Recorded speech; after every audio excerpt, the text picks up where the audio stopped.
Mirio va-t-il retrouver son alter? Quel rôle peut-il avoir en attendant de le retrouver? Qu'est devenu Overhaul? Eri va-t-elle finir par contrôler son alter? Et que va faire Tomura Shigaraki avec les balles qui suppriment les alters d'Overhaul? C'est ce que nous allons essayer de voir tout de suite dans cette vidéo.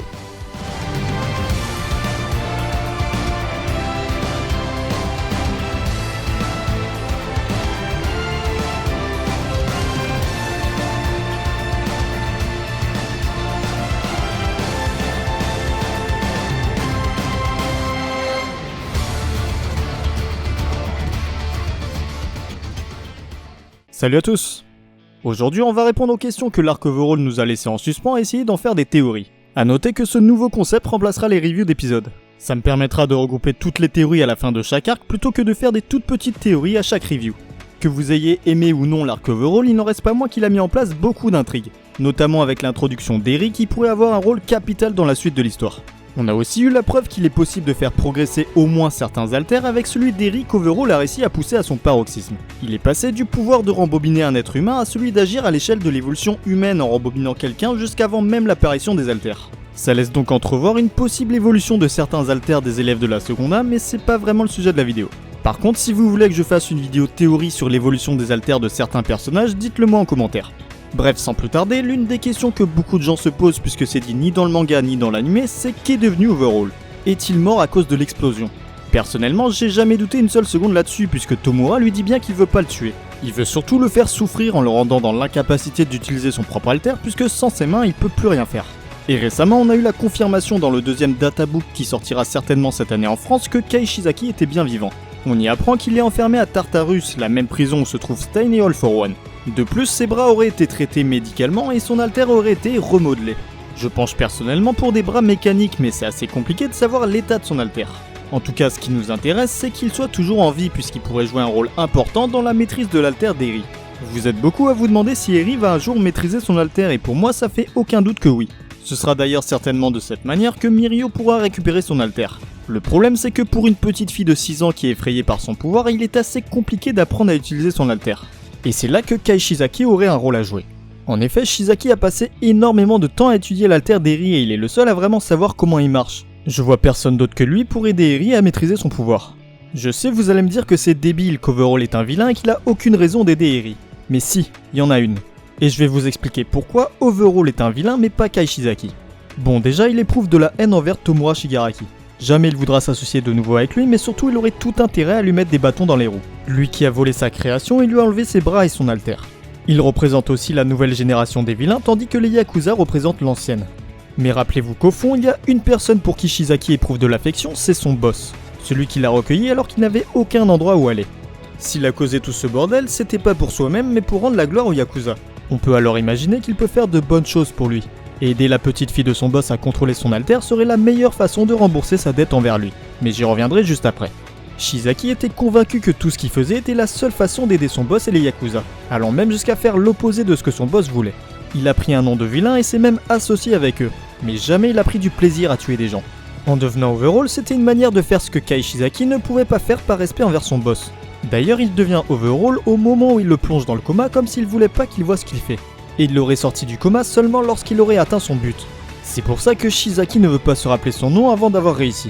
Cela lui rappelle qu'il a fait des choses horribles qui vont à l'encontre de ce que voulait son boss. Il a en quelque sorte sacrifié son humanité par amour envers ceux auxquels il tient. En tout cas, si Kei Shizaki a bien un défaut, c'est celui de rester accroché à la première idée qu'on lui donne. Il s'est mis en tête que les Yakuza étaient supérieurs aux héros parce que ce sont eux qui lui ont tendu la main. Ce qui en soi est logique puisqu'il a grandi avec les Yakuza. De même que s'il considère Eri comme étant maudite, c'est parce que la première chose qu'il a entendue à propos d'elle, c'est que sa mère l'a considérée comme un enfant maudit. Enfin, si Shizaki pense que les alters sont une maladie, c'est parce qu'il a lu, étant jeune, une théorie expliquant que les alters seraient apparus à cause d'un virus transmis par les rats. Et c'est à cause de ce problème qu'il reste accroché à une seule façon de rendre la gloire aux Yakuza. Mais cela pourrait bien changer après cet arc. Alors qu'il était proche de la mort, Shizaki s'est rappelé qu'il a défendu l'honneur des Yakuza en se battant avec quelqu'un qui les a traités de vilains. Cette scène nous laisse sous-entendre qu'Overhaul a disparu et que Kei Shizaki ne se comportera plus comme un vilain. En effet, grâce à ses souvenirs, Shizaki s'est rendu compte qu'il ne voulait pas mourir en tant qu'Overhaul. Cela aurait été déshonorant envers son boss, lui qui a toujours respecté les civils. Mourir en tant que vilain était la pire mort possible pour Shizaki. C'est pour cela que dans un ultime souffle de vie, il allait jusqu'à atteindre Eri pour être soigné et ainsi ne pas mourir déshonoré. Pour moi, Overhaul et tout ce qui le symbolisait a définitivement disparu à partir de l'instant où il a compris ça. Et je peux vous assurer qu'il ne fera plus le mal autour de lui. On a ensuite une petite information importante du databook où il est écrit qu'il continue à payer les soins de son patron qui est toujours dans le coma par sa faute. Preuve encore une fois qu'il tient énormément à lui. Et n'étant plus dans la capacité de le sortir du coma dans lequel il a plongé, il se tournerait alors vers Eri. Si elle parvient à maîtriser son alter, elle pourrait alors sortir son grand-père du coma pour le bonheur de Shizaki. En effet, c'est sa seule chance de retrouver son boss. De plus, si vous avez bien suivi, Shizaki veut un monde sans alter qu'il considère comme une maladie à cause d'une théorie qu'il a vue. Mais en étant lui-même devenu dans l'incapacité d'utiliser le sien à cause de Tomura, il pourrait prendre conscience de l'utilité des alters et ainsi changer son point de vue. Il comprendrait que si les alters sont apparus dans l'évolution humaine, c'est qu'ils ont une utilité. Il les verrait alors plus comme une maladie, mais comme un stade de l'évolution. Bref, pour moi, tout porte à croire qu'il aidera Eri à maîtriser son alter. Ce serait une façon de se faire pardonner pour être allé à l'encontre de ce que son boss voulait. Et ce serait symbolique étant donné que Eri est la petite fille de son boss. Seulement, il est évident qu'Eri ne voudra pas le revoir, mais elle accepterait de le faire pour remercier ses sauveurs Izuku et Mirio. De cette façon, cela nous amènerait au retour de Le Million qui prendrait la place de numéro 1 des héros après une éventuelle mort d'Endeavor. D'ailleurs, petit détail important, un abonné que je remercie m'a traduit la phrase que dit réellement Nighteye et on est loin de la traduction utilisée par ADN et même de la traduction officielle de Kiun. Désolé pour tous ceux qui pensaient ça, mais Nighteye ne lui dit pas qu'il deviendra le plus grand des héros. On pourrait traduire sa phrase comme ceci. Plus que quiconque, tu deviendras un héros honorable. Il est donc nullement dit qu'il sera numéro 1 des héros. Mais il n'en reste pas moins que je pense qu'il va le devenir en attendant qu'Izuku le devienne à son tour. Mais pour moi, Mirio a encore un rôle à jouer en attendant de retrouver son pouvoir, celui d'entraîner All Might. Si Mirio est aussi fort même sans alter, c'est parce qu'il a reçu l'entraînement de Nighteye qui est extrêmement fort au corps à corps grâce à son alter de prédiction. Mais ce dernier étant mort, Mirio est l'héritier de ce style de combat. Il est le seul à pouvoir l'enseigner.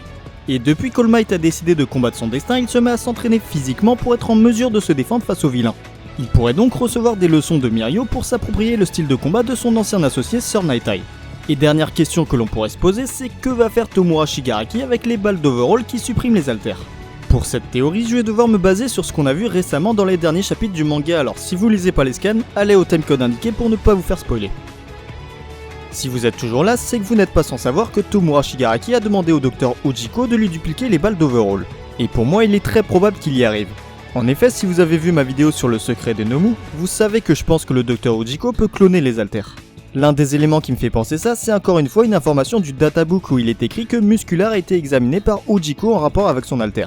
Et si vous vous souvenez bien, le Nomu qui affronte Endeavor a un alter de renforcement musculaire qui ressemble énormément à celui de Muscular. Désormais, grâce à cette information du databook, c'est plus du tout une coïncidence. Ujiko a bien cloné son alter. Il pourrait donc se servir de ses compétences en clonage afin de reproduire les balles d'Overhaul qui sont basées, je le rappelle, sur l'alter d'Eri. Ce que voulait Kai Shizaki pourrait alors se réaliser.